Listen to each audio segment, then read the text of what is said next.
আমরা আজকে আলোচনা করব swing quality control SOP. Swing এর যে আমরা কোয়ালিটিটা কিভাবে কন্ট্রোল করব, সুইং লাইনের গার্মেন্টসের কোয়ালিটিটা কিভাবে কন্ট্রোল করব সে বিষয়ে আমরা আলোচনা করব। এখানে আজকে আমরা ফুল যে ডিটেলসটা সেটা আমরা বাংলায় আপনাদেরকে সুন্দরভাবে বুঝিয়ে দেব।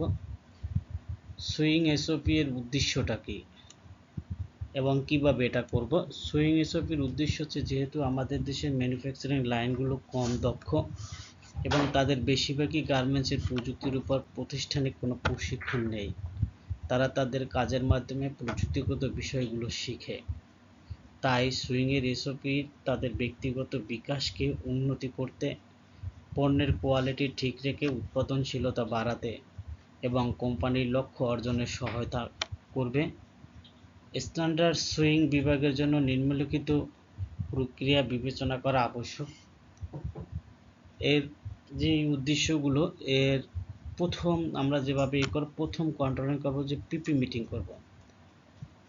আমরা এখানে একটু আলোচনা করি। পিপি মিটিং হচ্ছে প্রি প্রোডাকশন মিটিং, মানে কোনো গার্মেন্টস বা প্রোডাকশন শুরু করার আগে আমাদের একটা সংক্ষিপ্ত মিটিং করা হয়, যে সব ডিপার্টমেন্টের কনসার্ন রেসপন্সিবল পারসন মিলে, সেটাই পিপি মিটিং। পিপি মিটিংয়ে যেভাবে সাইজ সেট করার পর বাল্ক কাটিং এর আগে বায়ারের কিউএ জিপিকিউ এক্সটার্নাল এবং কিউএম ইন্টারনাল দ্বারা সংশ্লিষ্ট সকল বিভাগের অংশগ্রহণের মাধ্যমে পিপি মিটিং পরিচালিত হয়। পিপি মিটিংয়ে যে কিছু ডকুমেন্টস রাখতে হয় সেগুলো হচ্ছে অনুমোদিত স্যাম্পল থাকতে হবে, কমপ্লিট ফাইল নিয়ে ফেব্রিক্স, ট্রিমস, ইনভেন্টরি থেকে শুরু করে প্যাকিং পর্যন্ত সকল বিষয় আলোচনা করতে হবে, যাতে বাল্ক উৎপাদনে কোনো সমস্যা না হয়। তারপর হচ্ছে প্রস্তুতি থাকবে, স্টাইলের অনুমোদিত স্যাম্পল, সমস্ত নথি সহ স্টাইলিং ফাইল এবং details shrinkage report, before wash measurement এবং আফটার ওয়াশ মেজারমেন্ট শিট সংগ্রহ করতে হবে। 3 নম্বর যে পয়েন্ট হচ্ছে সেটা হচ্ছে পকেট মিটিং। পকেট মিটিং বলতে যেটাকে আমরা বুঝি সাধারণত পিপি মিটিং করার পরে, যেখানে পিপি মিটিংয়ে আমাদের সকল রেসপন্সিবল পারসন থাকে না, যারা ফ্লোরে কাজ করে সরাসরি, যেমন line sheep, supervisor, quality control বা কিউআই মানে কোয়ালিটি ইন্সপেক্টর, এরা থাকে না পিপি মিটিংয়ে। তাই তাদেরকে নিয়ে একটা, যারা পিপি মিটিংয়ে অংশগ্রহণ করে বা কোয়ালিটি ম্যানেজার, সে কী করবে, সেই কন্ট্রোলার, লাইন শিপ এবং সুপারভাইজার, কোয়ালিটি ইন্সপেক্টরদের নিয়ে একটা ছোট নিজে পিপি মিটিংয়ে যে বিষয়গুলো আলোচনা করা হয়েছে, যে স্টাইলিং নিয়ে আলোচনা করে, সেই কমেন্টসগুলো নিয়েই একটা মিটিংয়ে সিদ্ধান্ত হয়েছে সেই স্টাইলিংয়ে সংক্ষিপ্ত মিটিং করবে এবং সকলকে তাদের কাজ বুঝিয়ে দিবে, যাতে প্রোডাকশনের সময় পণ্যের কোয়ালিটি এবং উৎপাদন ব্যাহত না হয়। ক্রিটিক্যাল অপারেশন, তারপর দ্বিতীয় হচ্ছে ক্রিটিক্যাল অপারেশন। একটা স্টাইল যখন শুরু হবে, যখন গার্মেন্টস ইনপুট হবে, তখন আমাদের আইডেন্টিফাই করতে হবে, স্টাইল অনুযায়ী ক্রিটিক্যাল অপারেশন চিহ্নিত করতে হবে এবং যা সহজে ফোকাস করা যায় এবং লাল কালারের মাধ্যমে ফ্ল্যাগ টানিয়ে দিতে হবে। প্রতিটি ক্রিটিক্যাল অপারেশনের ট্রেনিং দিয়ে অপারেটরদেরকে ট্রেনিং দিয়ে ভালোভাবে শিখিয়ে দিতে হবে এবং অবশ্যই মোকআপ দিতে হবে। কোয়ালিটি কন্ট্রোলার এর অপারেশনের দিক স্টাইলিং ফলো আপ করতে হবে। তারপর হচ্ছে ট্রাফিক লাইট সিস্টেম মেনটেন করতে হবে। নিডল পয়েন্ট থেকে ত্রুটি কমানোর জন্য 100% মেশিনে ট্রাফিক লাইট সিস্টেম বজায় রাখতে হবে, কারণ অপারেটরদের কাজের প্রতি মনোযোগী করতে এবং কাজ ভালো খারাপের পরিমাপ বোঝাতে সবুজ, হলুদ এবং লাল কালারের ফ্ল্যাগ ব্যবহার করা হয় এবং ক্রিটিক্যাল পয়েন্ট এবং আমাদের এই ট্রাফিক লাইটটা খুবই গুরুত্বপূর্ণ একটা পয়েন্ট, আমাদের এটা প্রপারলি মেনটেন করতে হবে, সঠিকভাবে প্রপার মেনটেন করতে হবে। তারপরে একটা গুরুত্বপূর্ণ প্রসেস হচ্ছে প্রসেস ইন্সপেকশন। 100% গার্মেন্টসই আমাদের front part, back part, West QI দ্বারা ইন্সপেকশন করতে হবে। অনেক জায়গায় আরও বেশি কিউআই থাকে বা কোথাও 3 জন থাকে। ম্যাক্সিমাম যেটা হয় 100% গার্মেন্টসের চেয়ে আমাদের আলাদাভাবে ফ্রন্ট পার্ট একজন চেক করবে, ব্যাক পার্ট চেক করবে, ওয়েস্ট কিউসি চেয়ে তারা ইন্সপেকশন করবে এবং প্রতিটি রেকর্ড রাখতে হবে। অল্টার গার্মেন্টস কন্ট্রোলারকে, যদি অল্টার হয় সেটা কন্ট্রোলারকে অবহিত করবে। সুপারভাইজারের মাধ্যমে অল্টার গার্মেন্টস ঠিক করে তারপর গার্মেন্টস সামনে পাস করতে হবে।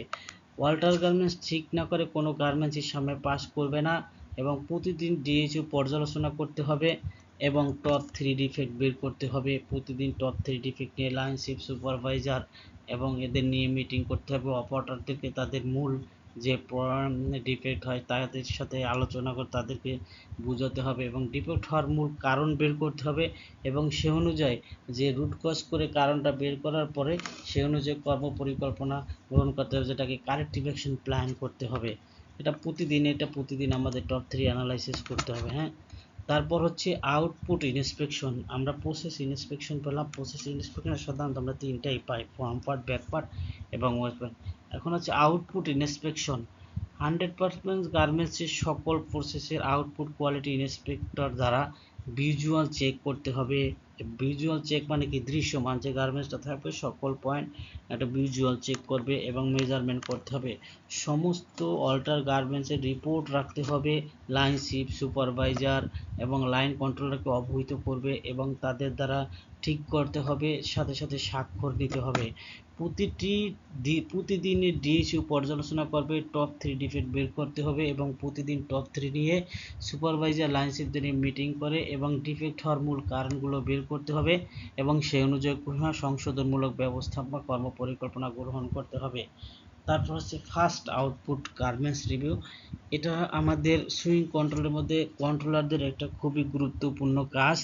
যখন আমরা একটা গার্মেন্টস ইনপুট হয়ে থেকে আউটপুট হয়, সর্বপ্রথম যে গার্মেন্টসটা আউটপুট হয় সেটাকে আমরা ফার্স্ট আউটপুট বলি। এই ফার্স্ট আউটপুট গার্মেন্টসটা এই যে কোনো নতুন স্টাইলে এই আউটপুট গার্মেন্টসটা কোয়ালিটি কন্ট্রোল এবং কোয়ালিটি ম্যানেজার রিভিউ করবে এবং কোনো ধরনের স্যাম্পলের সাথে রিভিউ করবে, স্যাম্পলের সাথে মিলাবে, ফাইলের সাথে মিলানোর পর রিভিউ করে দেখবে কোনো ধরনের ত্রুটি আছে কি না সেটা দিয়ে রিপোর্ট করবে এবং কোয়ালিটি ম্যানেজার রিপোর্ট নিয়ে যদি কোনো ধরনের ত্রুটি হয় PM, line sheep supervisor, controller ও টেকনিশিয়ান মিলে মিটিং করবে এবং সকলে মিলে ত্রুটি বিশ্লেষণ করে ত্রুটি উত্তরণের সংশোধনমূলক ব্যবস্থা গ্রহণ করবে, জানি যাতে ত্রুটিটা মুক্ত করা যায় তার সংশোধনমূলক ব্যবস্থা গ্রহণ করবে।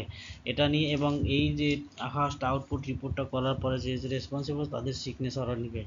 তারপর হচ্ছে ইনলাইন হচ্ছে কোয়ালিটি কন্ট্রোলার প্রতিদিন 2বার র্যান্ডমলি, অনেকের জায়গায় একবারও করে, ম্যাক্সিমাম মিনিমাম 2বার করলে এটা বেটার হয়। কীভাবে, সকালবেলা মর্নিং টাইমে আসার পরেই আমরা যখন লাইন থেকে মনে করেন 5 থেকে 10 পিস বা 15 পিস গার্মেন্টস আমরা র্যান্ডমলি, অনেকে ইকুয়াল অনুযায়ী 2.5 বা 1.5 অনুযায়ী র্যান্ডমলি যেভাবেই হোক 5 পিস 10 পিস গার্মেন্টস আমরা 100% মেজারমেন্ট করব। তারপর ভিজুয়াল চেক করার পরে মেজারমেন্ট করব, স্টাইলিং চেক করব। টোটাল চেকের পরে আমরা যদি কোনো অল্টার এবং সেটা আমরা রিপোর্ট করব। রিপোর্টে যদি কোনো ধরনের প্রবলেম হয় বা সেই ইনলাইনটা যদি ফেল হয় তবে আমরা ম্যানেজার, লাইন শিপ সুপারভাইজার যারা আছে, কোয়ালিটি কন্ট্রোল মিটিং, সবাইকে নিয়ে একটা মিটিং করে যে প্রবলেমগুলো আছে এই প্রবলেমগুলো রুট কজ বের করতে হবে এবং এরা সংশোধনমূলক ব্যবস্থা গ্রহণ করতে হবে যাতে পরবর্তীতে আবার এই ধরনের ঘটনা না ঘটে। আমরা সহজেই এটা রিমুভ করতে পারবো সব ডিফেক্টগুলো এবং অ্যানালাইসিস করতে হবে। তারপর আমাদের কোয়ালিটির কিছু বাধ্যতামূলক কোয়ালিটি কন্ট্রোলের জন্য কিছু প্রয়োজনীয় কাজ রয়েছে, সেগুলো আমরা বলতে পারি যেভাবে ইনপুটের আগে আমরা যেটা কোয়ালিটি কন্ট্রোল করার জন্য কোনো ধরনের মেজারমেন্ট ইস্যু বা কোনো ফল্ট না হয় সেজন্য আমাদের বাধ্যতামূলক কিছু প্রয়োজন অনুসরণ করতে হয়। যেভাবে ইনপুটের আগে হার্ড প্যাটার্ন দ্বারা আমাদের যে আমরা কাট প্যানেলটা হয় ইনপুট করার আগে আমরা র্যান্ডমলি একটা কাট প্যানেল চেক করে নিলাম যাতে আমাদের প্যানেলগুলো আমরা নিয়ে আসছি কোনো ধরনের হলে আমরা ওখান ধরেই সাথে সাথে রিমুভ করতে পারবো। পিও সাইজ সেট এবং বান্ডিল অনুযায়ী ইনপুট হচ্ছে কিনা, সাইজ অনুযায়ী পিও অনুযায়ী সাইজ ইনপুট হচ্ছে কিনা সেটা আমরা চেক করব এবং লেগ টুইস্টিং না হয় সেজন্য 100% নিমার্ক নিশ্চিত করব। প্রতিদিন সকালে এবং লাঞ্চের পরে স্টাইলিং চেক করব এবং সাইজ স্টিকার সাইজ মিস্টেক এড়ানোর জন্য আমরা 100% লেভেল ম্যানেজমেন্ট সিস্টেমটা বজায় রাখতে হবে। গার্মেন্টসের লেকরা বা নিডেল মার্ক যাতে এড়াতে পারি সেজন্য নিডেল ড্রপ টেস্ট করতে হবে। আমরা একটা ফেব্রিক দিয়ে যেভাবে নিডেল ড্রপ টেস্টটা করতে হবে আমরা পরবর্তীতে আমরা নিডেল ড্রপ টেস্ট আপনাদের দেখাবো এবং ভিডিও তৈরি করব, আপনারা দেখতে পারবেন। এবং স্টাইলিং এগুলো আমরা আরও পর ডিটেলস আলোচনা করব। তারপর হচ্ছে মেশিনের তেলের দাগ এড়াতে প্রতিদিন সকল মেশিন আমরা একটা অয়েল চেক রিপোর্ট করব।